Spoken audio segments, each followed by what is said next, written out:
The hell are we? Oh, hi. Hey, everyone out there in BC WrestlePod land. Welcome to the Biconics Review of Honor. I'm a little off-put here because I've got Mikey, I've got Andrew here with me to talk about Ring of Honor. I'm sitting next to Jesse in Jesse's house. This is bizarre. I don't know how this is going to go. We're going to share a mic. It's going to be interesting. So just lampshading that right off the bat. But if you haven't been here before, thank you for joining us. What we're going to do is go over this week's Ring of Honor, episode 72 from Honor Club, and talk about our opinions about it, what we liked, didn't like, mostly didn't like, and how we think things could have been fixed, and why Andrew's right all the time about naming all the tag teams. But before we do that, let's put our hands in, gentlemen, and do the Code of Honor here. Thank you. I can actually shake a hand here. That's awesome. No, Andrew is the heel. He is the Marina Shafir of this entire podcast team. But we are excited to have you here. Thank you for joining us. If you haven't already, subscribe to our YouTube channel as well, and to all of our socials to get all of our information. And you can also follow us at BC WrestlePod there. But if you're watching us live here, we're on Instagram Live, we're on Twitch, we're on YouTube Live, and we have a Patreon and a merch store. So hopefully all of those things can be informational to you at all. I think Andrew is frozen. I can't tell. That is the only thing I don't know because he has not reacted at all. That answers the question right there. There we go. We'll go for a little bit here. So yes, we are going to be going over Ring of Honor from episode 72 on Honor Club, which was filmed over the last couple of weeks. A couple of things from Canada, from Chicago, and a couple other places. He's back. There he is. Yeah, my Wi-Fi does not like the beginning of this show for some reason. Well, we just figured you were Marina Shafir and didn't want to observe the Code of Honor, so it's okay. Speaking of her, though, we opened tonight's main event. It was our main event because we loved it so much. With Robin Renegade taking on Taya Valkyrie and also taking on Marina Shafir in a triple threat match. This was a hell of a way to open an ROH, boys. I don't know whether you liked it as much as we did or not, but this seemed like all three women, for even their little bit of back and forth, seemed to work really well together. Do you think that this was the right way to open the show? Absolutely was the right way to open the show. For me, this was match of the night already starting out. I was so happy to see Robin Renegade back. I thought she got in a lot more offense than I expected. I was very skeptical as soon as I saw this.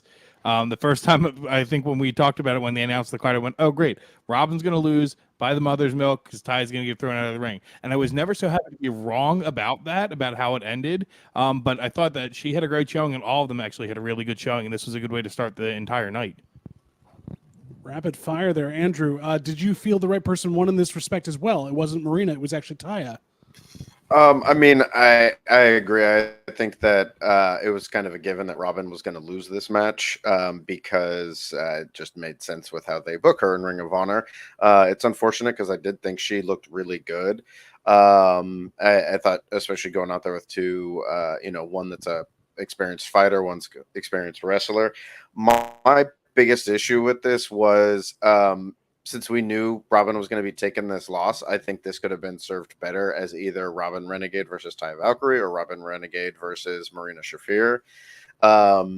Because while I didn't want to see Taya take the loss, I also didn't want to see them technically hand a loss to Marina either, because she's been on this like role of basically squashing people. So I would have rather have seen this just be a regular one-on-one match. So then that way either Taya or Marina could have got the victory, since it seemed like it was a given that Robin was going to take the loss. Right. I mean, Mikey, could you even see this at this point where Marina, her momentum is now derailed because even though she wasn't involved in the pinfall, she has lost when she's up against a named talent basically now instead of being against jobbers? I don't think it necessarily derails Marina too much. If anything, I hope this actually sets up something substantial for a feud for Marina anyways. You know, I thought we were getting somewhere when we had that 6 women tag a couple of weeks ago with all the participants involved. I would not be upset if Taya and Marina feud for a little bit, but the problem is that, hey, this wrestling's going to be great. So now how about we actually start some feuds and some storylines in ROH. And that's going to come up later in the episode when, I broke the news, be like, hey guys, I learned how we're going to figure out who's fighting Mark Briscoe at Death Before Dishonor.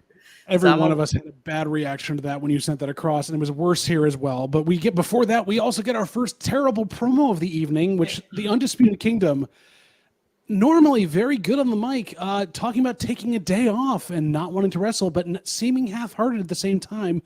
The only thing I got out of this, and I think Andrew, you would agree with this too, is them acknowledging the fact that the Undisputed Kingdom have never won on Death Before Dishonor, and so they're kind of just trying to skirt that because they know that's their fate. Did you feel like that was the point of this, or? I mean, honestly, with the way they book things with Ring of Honor and the Ring of Honor titles, I mean, why not give your tag team champions the night off of one of your big pay-per-views? I mean, it would just be par for the course. So. Jesse, same question to you. Do you feel like this was an actual meta commentary on the fact that the titles are never there, or they actually want the day off? I think honestly, it just felt like they were forced to say all this. And once I heard the tone of, I forget even which one, this is how much this blew me away, Matt Taven. I was like, oh, they don't want to say into this. They really don't care about this promo. I just skipped through it because I didn't want to waste my own time. So, Mikey, is that a good feature for you to be able to skip through the promos you don't want to see on Ring of Honor television on there? I mean, I guess if you want, I watched this episode all the way through for the good and the bad and the mediocre, because that is my due diligence as a host. You can definitely tell that Matt Taven and Mike are just you could tell that their frustrations are starting to bleed through in these promos, because you could tell that they're trying, but they are frustrated with where this is going to. And I'm like, I don't blame them because outside of our women's champions for the singles title, nothing else is kind of building up and or not being utilized correctly, which, by the way, we'll talk off camera. So I'm very intrigued with something that I learned this morning about our trios champions. So as opposed to the decimation of the tag division in ROH, either by taking them up or not using them at all. I mean, Andrew, you've kind of been like the person that's pushed for this bigger tag division being down here. Does it make any sense at all to have a tag champion if you have a trios champion that's sitting out there, or no tag teams left over? I mean, the most frustrating part is we actually have performers, and we had, up until recently, we had several tag teams that were going out every week, basically up until Supercard of Honor, that could have held these titles. They were out there working hard, putting in, good amount of performances, and they could have been the champions. They could have been holding these titles, having them on Ring of Honor, and actually been representing and building each other up. But instead, what they did was they put the titles on people in AEW. They ran these tag team champions and a lot of single stars into the ground to where we saw them all face each other. And now we're just sitting here going, okay, well, they've either all faced each other, or they've lost to the champions, or they're never going to get a title shot because they're not taken seriously, or we take them up to AEW and we just job them out to people. So what you're saying is we need a Dusty Classic in ROH to set something up with Franken teams, basically. The head shake says it all. But we go from there to a match that all of us were kind of excited to see, because the title that had changed hands outside of ROH was back on ROH, being defended literally the week after it's been won. We had Atlantis Jr. coming over from CMLL to take on Serpentico, and not John Cruz, Serpentico. And I was excited to see this kind of match, and I loved that Caprice and Ian were talking about how Serpentico does in certain matches the way he is. Did you feel like there was a different level or energy to Serpentico in the match for this, or was it still kind of the same we've seen from him across the board? I mean, I think, Serpentico, I know it's because he's mostly a comedic wrestler in all his versions, but he is a super underrated performer. And while, I'll give Atlantis Jr. his credit, he's a good wrestler. He actually showed up on Ring of Honor to defend this title and continue what Kyle Fletcher had been doing. I don't know how often he's going to do that. We only have a little while till Death Before Dishonor, so maybe he won't even be the champion for that long. But really, the one that I think looked good coming out of this was Serpentico. He looked phenomenal wrestling against Atlantis Jr., and it just highlighted how good he really is. Now, a pun fully intended, Andrew, because you unmasked someone for me. Is Atlantis Jr. actually Angelico?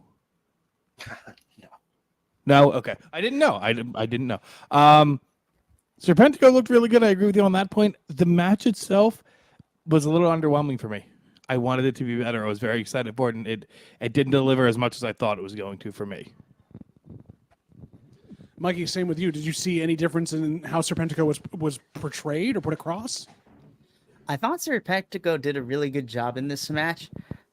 I don't want to say it's a nitpick of mine, but I kind of figured this is how it was going to go because Atlantis Jr. So for Jesse, Atlantis Jr. is the son of Atlantis Sr. Not a joke. Like in Lucha Libre, like a lot of these characters get handed down to actual like children of them and whatnot. Go check out our CMLL reviews. Adolfo does a beautiful job of explaining that as we go along with this. I like this match. I like Atlantis Jr. I wasn't sure how I felt about Kyle losing the title, but also go check out that match between Kyle Atlantis Jr. and CMLL 2 weeks ago because that was actually really good. It main evented the Viernes Espectacular show that 2 weeks ago, so it was fantastic. My issue here is that, and I figured this was going to be the problem given the fact that in the Western audiences, for Western audiences, Atlantis Jr. had to slow himself down and kind of not go at his quick speed like they do in CMLL, because if you watch him in CMLL versus what we saw here is two completely different folks. But I thought the match was fun. I am happy that he is able to defend this title. So who knows if we're going to get a rematch between him and Kyle at Death Before Dishonor in 2 weeks. If not beforehand, they could put it on TV in the next couple of weeks here before that to get it back on Kyle for Death Before Dishonor. I just don't see a storyline working for them in that respect. I mean, only 2 weeks. I'm going to kind of gloss over the next promo because it was more of an ad for a podcast. I am excited to see Evil Uno and Adam Cole have their podcast about video games, but yeah, I mean Chugs. But it is, I might listen to it myself, but we don't need to promote it here because we move on to our first squatch of the night. This was from the Chicago tapings, or at least close to that you could tell. Sky Blue, in her new gear, her new non-Julia Hart persona, taking on Laney Luck. And honestly, again, I want to speak for everyone else here, but I assume with these, we know this is going to be a more competitive squash than usual because it's a ladies' squash. Did you feel like Sky Blue reasserted herself finally after being off for so long? Or was this kind of just par for the course? I was actually really impressed by Laney Luck in this. There were a few moments when I thought we might actually see like an upset and maybe add to her like Sky Blue's heel turn that she's been doing, and she seems to be continuing. She looks super different now. I like that she still has the tennis shoes, but everything else almost gives her a more almost like a grown-up look as before she was kind of much younger looking, both the makeup, hair, gear and all that stuff. And so it's like, she's come back a little more mature. But I think for what she got to do, Laney Luck actually looked really good in this. I want to see more of Sky Blue and see what she's really going to do now that she's come back, because I feel like she got put into the whole thing with Julia Hart and everything, and then she just kind of disappeared. I'd love, both of them to stay around and actually add to the ROH women's division. And by that, I mean actually stay in ROH and not go get just jobbed out in AEW because she's not winning a title there. But I thought it was a decent comeback performance, and hopefully we get to see more of her. I thought it was a good reintroduction. I mean, the match didn't blow me away, but it was better than most of the men's squash matches. And to echo what Andrew's saying, I was very impressed by Laney Luck, especially that tope she did, which was absolutely fluid and flawless. I thought that was fantastic. Mikey, Caprice was kind of going on about the code blue at the end of it as well. How she's kind of like used that to really take out everyone she's come up against. we know that's a bit of a lie because she hasn't been able to beat a couple people in a little while. But do you feel like Sky maybe has been able to reclaim her moveset now, been able to use it in a better setup that she's matured into the role? On paper, yes, that was that was the intended purpose for that. But just like Caprice lied to me, this whole match was a lie to me in the sense that I'm gonna be all the way 100 with everybody right now, and I'm gonna get some heat for this. Sky, this match was taped in Chicago, and it seems that they always bring Sky out because she is a Chicago girl. I am happy to see her back, and I hope that was this match pretty good? Yeah, I enjoyed it. Do I think they're going to keep Sky in ROH? Absolutely not. They're not going to. Can I dream? Yes, I can. I would love for Sky and for Julia when she's back from injury to go to ROH. But again, like, this was a fun match and everything. Sky is a Chicago native, so bring her out during the Chicago taping. I'm going to be 100% honest with you. We're probably not going to see her again on ROH television anytime soon. Let's hope, though, maybe the response she gets from this episode could be better. I don't know. We can all dream, just like the 2 dream boats that are coming into ROH. MXM, I am overly excited for this. I need more of Mansoor's terrible puns and terrible names for himself. The man that makes you soar. I love it so much. Tell me, boys, are you still ready to get fully made over by MXM? I loved this. I think my favorite line was, they said this was a reach, but get ready for a full reach around. I was about to say, just like, they said that on such a good line. And then Amase sniffing Mason, sniffing Mansoor's dreads. I'm here for it. It's ridiculous in the best kind of way. See, I do like some fun. You do like some fun. That's right. Andrew, are you ready to become part of MXM? Oh, yeah. This is phenomenal. It was so entertaining. They're going to be so much fun in Ring of Honor. Again, I hope we're doing something with the tag team division because they make a big point of the fact that they're coming into Ring of Honor. So I'm really hoping that Death Before Dishonor is going to be basically the reboot button. And we're going to get to see them actually like refocus on Ring of Honor as a promotion. Because otherwise, we're going to get the big pop and the excitement for them to show up, and then it's just going to get washed away. We finally found a place for Lance Archer to go. I don't know. I was going to ask Mikey, how long do you think we have until the inevitable series of buddy cop type of vignettes we get with MXM trying to make over the Outrunners? I want that to be the first feud. I'm going to be completely honest. I'm pretty sure that the tag championships are probably going to be on the line at Death Before Dishonor. How we're going to get there, who knows, at some capacity.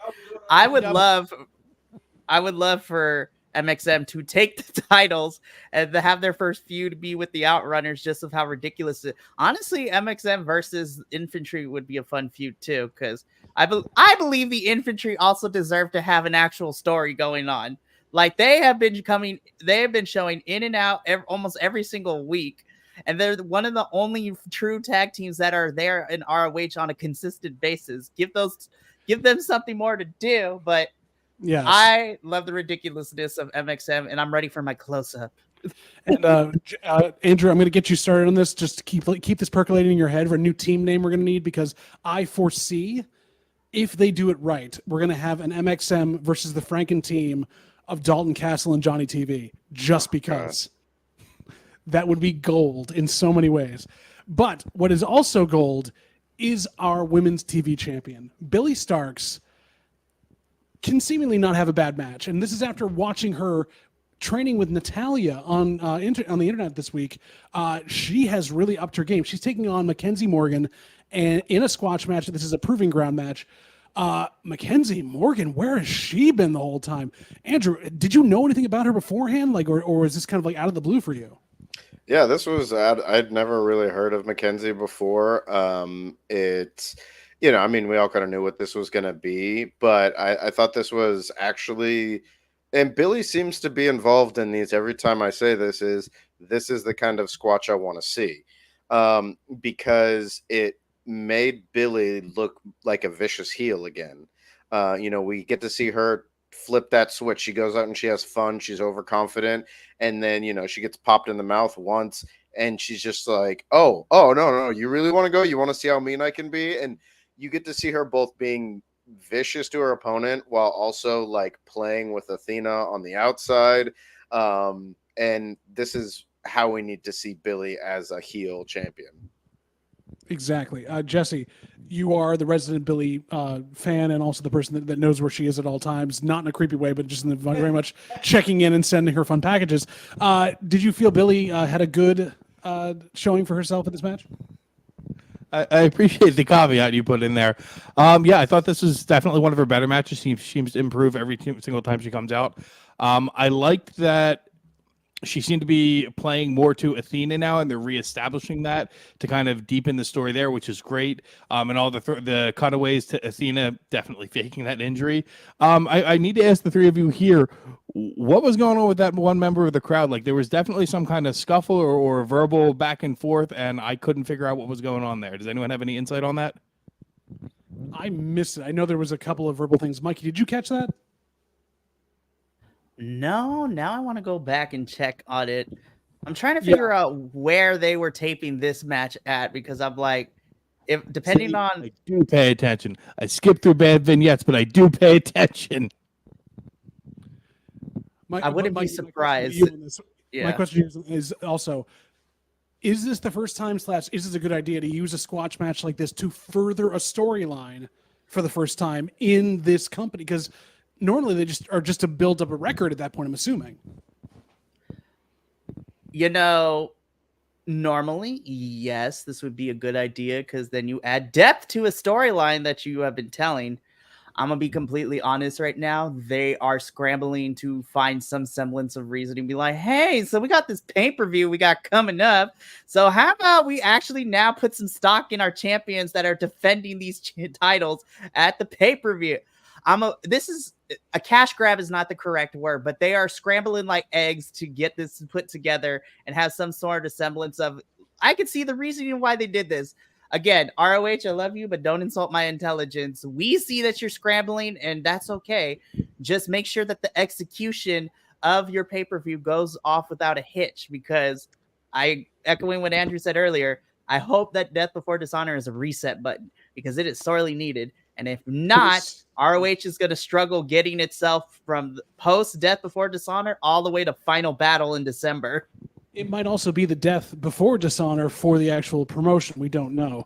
And Final Battle might be the final battle for Ring of Honor. Ooh. It's definitely not the super card, though, of Honor. Stop at it. all. You're reaching now. I know. It's not the reach around I want, okay? Oh.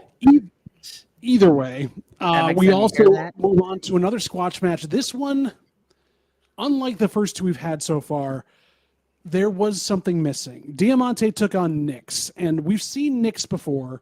We've seen her work better against, I think Layla Hirsch was one of them that she's worked against, hence why I think she took on Diamante. But what was the point of this?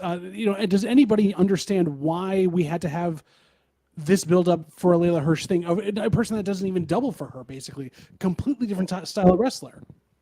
No, I enjoy and want to see Diamante wrestle. I love when she gets to be used. I think she's in the caliber of people who should be wrestling other noticeable wrestlers in Ring of Honor, but we didn't need this match. This match served no purpose. If you're going to have her in this kind of squash match, have her do something. Like, the best that it was is at the very end, she said, Layla, this is for you, and she put on an armbar. And it just didn't do anything for me. There was no development, no actual depth to this. It was a pointless match. We have Minnie in the chat right now saying he's going to die on this hill and not watch ROH. This could be a reason for it, don't you think? Maybe Minnie will watch AEW Light then? I didn't like this match. I was happy to see Diamante. This could have been so much better. It just kind of ended, and I was like, I guess it's over now. They need more time. Mikey, is there anything else to add to this at this point? The match was short enough that we can't even talk about most of this stuff. Would you have liked it better had she actually brutalized Nyx in some sort of way? Yes. again, we are scrambling to find matches to put on Death Before Dishonor. So we have this really fun idea of Diamante and Layla Hirsch going at it against each other. But because of how ROH is taped, there's such a delay between all these things that the inconsistency of what we're seeing is some bull. And I hate this. I really do. This match was a thing that I watched. That is the best way to describe it fairly. It was a thing that I watched. Can I ask you all just quickly, Andrew? I'm going to ask, do you think this has anything to do with the fact that since Maria's been out on leave, that the entire division is just losing its way and trying to keep going where it can? I mean, I don't think so, because it's not just the women's division. It's Ring of Honor across the board. I don't know if all of the people that are that we're adding quality to this have just kind of, they've run out of steam, they've given up, they're disheartened or whatever. And so now the people that are responsible for the less popular decisions in AEW are just getting to trash Ring of Honor. But it's just bad decisions across the board. And I mean, as someone who remembers, and it wasn't that long ago, but watching things like AEW Dark and Elevation, we got better quality shows from those shows than we're getting from Ring of Honor. And now Ring of Honor feels like we're getting the cutting room floor of AEW tapings that they just throw together and try to convince us that we're watching a wrestling show. Shh, Andrew, you know what they're doing. You've seen these live. You understand that can't be right. No, never that it's the leavings. This is how sad we've gotten with this whole thing, where I can't believe I'm actually going to say this. I want people to watch ROH, but it's really hard for me to recommend it to them currently with what we're getting. And I can't believe I'm going to be saying this, but ROH is trying to be what Rampage currently is right now. Rampage is doing better than ROH, and I don't like saying that, but I mean, that's what it's giving me. I need to know what's happening backstage. Maria's gone. What happened to Jerry Lynn? What happened to Stokely? Where is everybody backstage? We know what happened to Stokely. He moved up to work with Chris. Yeah. So Minnie, watch Rampage. Anyway, we move on to another promo about kind of behind the scenes, really dirty, little camera that's on your phone. Athena is definitely, of course, faking it. What? Shock. This was awkward. This was awkward. I actually liked how awkward it was, just added to the absurdity of it. What is it with bald, redheaded men that like the awkward and absurd? Because the professor likes, humongous Wilhelm, and Jesse seems to like this. I don't get this. I don't know. I'm not going to search whatever a humongous Wilhelm is. I feel like that'll bring Big Bill and the Learning Tree. I know. Use incognito mode for that one. I can't speak for all those bald, redheaded people, but we just have really good taste. I don't know if you know what that means. Oh, get it. Nope, leave. Leave right now. Absolutely not. Right before we get to the thing that none of us wanted to know. Because they put up a match graphic to show that the next person that's going to take on Mark Briscoe will be decided on Collision. Roderick Strong versus Dalton Castle. Boys, who do you want to win, and is this even worthwhile? Honestly, I'm so irritated by this. Okay, I appreciate the context that we got, that there is some history here between the two of them, and they're trying to sell this to us as hard as they can, that there's a reason for this, but there was absolutely no build, and the fact that this match couldn't even be put on Ring of Honor is so ridiculous and so frustrating that at this point, I don't want either of them to win, because I'm so frustrated with them, and the fact that I'm pretty sure that Roderick Strong is going to win. And I would like to think, cool, maybe he'll come over, he'll win the world title, and they'll have him be here, and he'll give that. No, he's going to win the world title, and he's going to stay on AEW, just like the Kingdom. Meanwhile, Mikey, who do you want to win at this point, if you want anyone? Is that even a question? Of course, I would love to see Dalton Castle win. I know he's not going to, because they're going to... Roderick has nothing to do, so what do they always do when you have an AEW person what had a title but doesn't have a title. Oh, you know what? Let's put him in Ring of Honor for them to hold a title that they're not going to defend. Win a title and then not show up. Exactly. And here's what I'm going to say about this. I can predict this match at Death Before Dishonor. I love Roderick. I would think it would be a really interesting like pivot if they have him hold the title, but I'm going to be all the way 100. I think Mark is keeping that title for as long as Tony Khan wants him to, unfortunately. Jesse, who you got? Roderick Strong, Dalton Castle. They're going to waste Dalton Castle, and I hate it. Oh, exactly. Roderick's going to win. Dalton Castle they don't let Dalton Castle do anything fun anymore. I'm going to be optimistic. I'm going to be optimistic, and I'm going to say they're going to go to a time limit draw, and it's going to be a triple threat. I'd be okay with that. I don't think it's going to happen, but I'd be okay with it. We'll talk offline. Well, I don't want to because I'm more invested in that than the next match we got.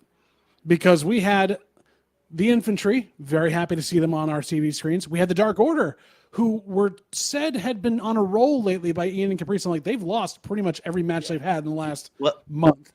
I know. I was like, what lies are you telling? And the man they were trying to get over in this match, Lee Johnson. I think the shine has worn off of us enjoying Lee Johnson's work at this point. There have been a couple weeks, Andrew, where we had said he had been getting better and he hadn't been used as much and he had taken a little time off. But I think that's gone now. We're back to old Lee Johnson. Is this anything we needed to see? Was this a waste of all the teams involved? Give me your thoughts. It's a waste of everyone. As soon as they announced it, I called it. The only thing I got was who took the pin wrong. Because I said it was going to be Lee Johnson getting the push, going over, and he was going to pin Alex Reynolds. I got that wrong because it was Evil Uno. Aside from that, I didn't need this match. I didn't need this match at all. I wasn't thrilled with it. I wasn't excited by it. Andrew, should the opening match have been our main event? I mean, I still have issues with the opening match. I mean, it's hard for me. There was no match in the whole entire card that really stood out for me as something that was, this was like a super match of the night. This match actually, it didn't bother me as much because Lee Johnson, I think, benefited from the chemistry that the Infantry had. And if you're gonna do something with him, like there's almost a part of me that sees like sticking him with the Infantry. They have so much charisma and they're so fun that they might be able to actually help Lee Johnson with some of that.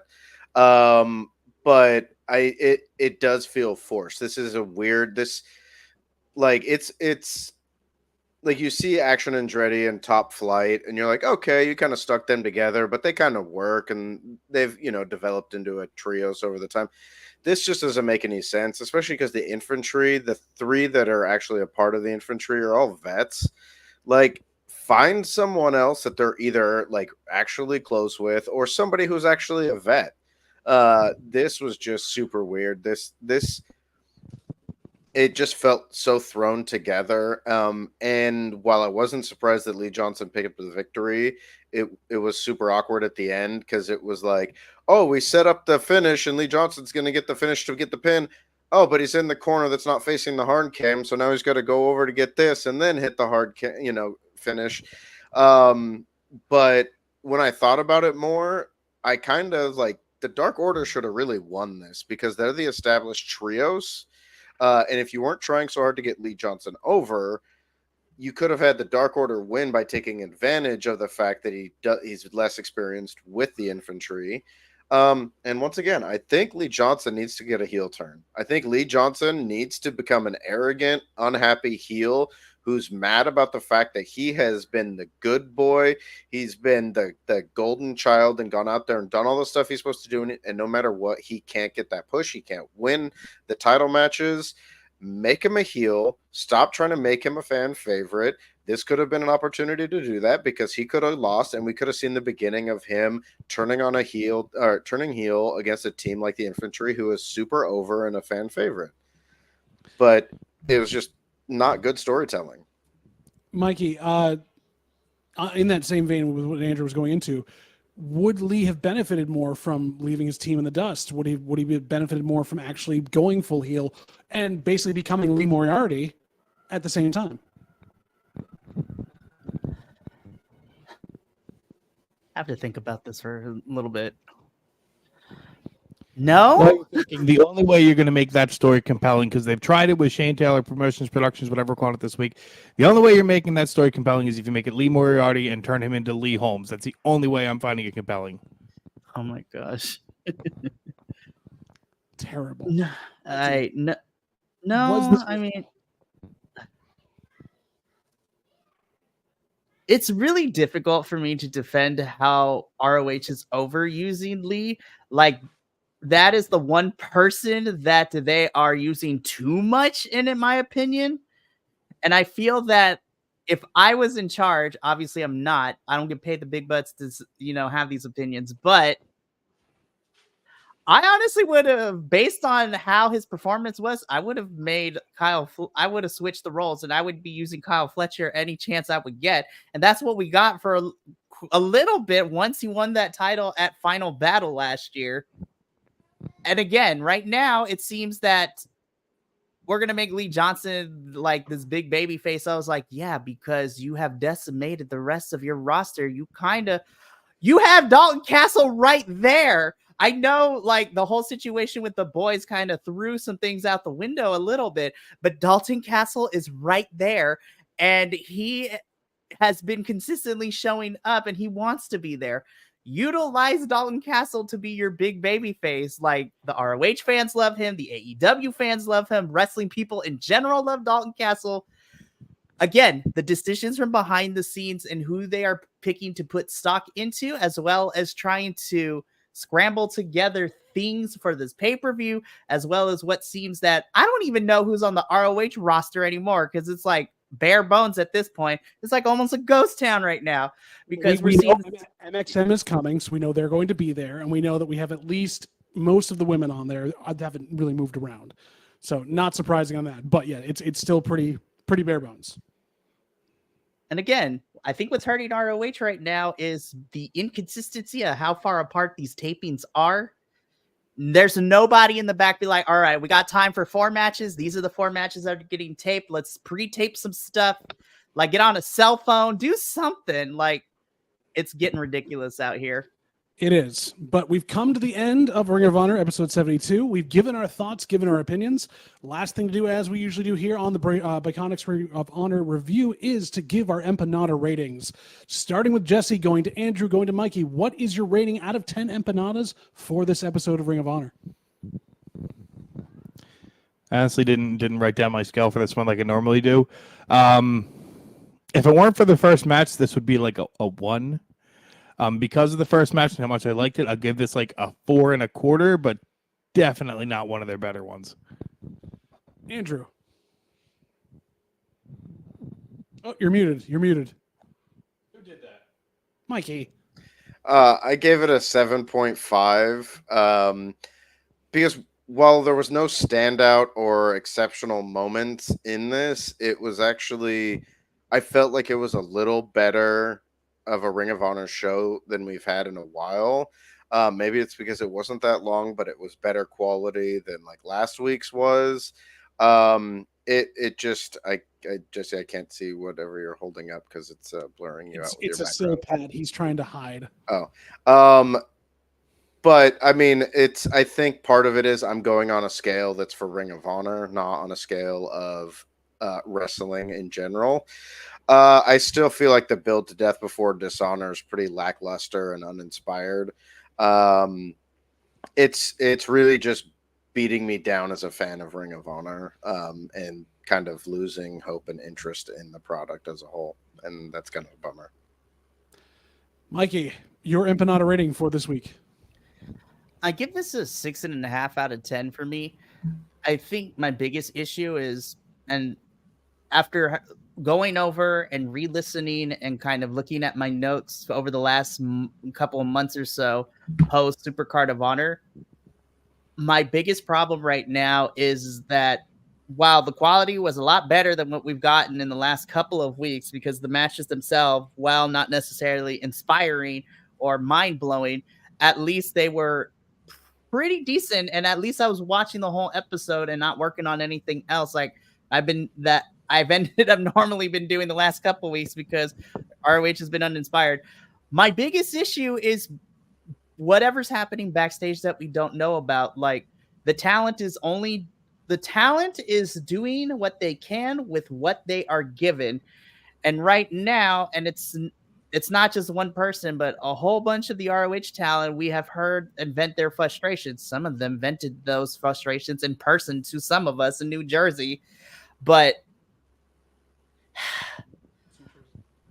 again, it's really, really hard for me to want people to watch ROH because I don't want to waste people's time right now. And I don't want people's intelligence as wrestling fans to be insulted by this. When you give me mediocrity, I'm going to give you a mediocre score. So I'm hoping, again, Death Before Dishonor is a reset and we can start building back up. Mediocre score indeed. I'm going to go right in the middle of everything else and say about a 7 as mine as well. Nothing super amazing, but at least it was watchable in certain places. That is all we have time for tonight on the Biconics Review of Honor. I'm sticking my hand back in to actually complete the Code of Honor there. Again, Andrew, fully Marina hearing it up. I love it.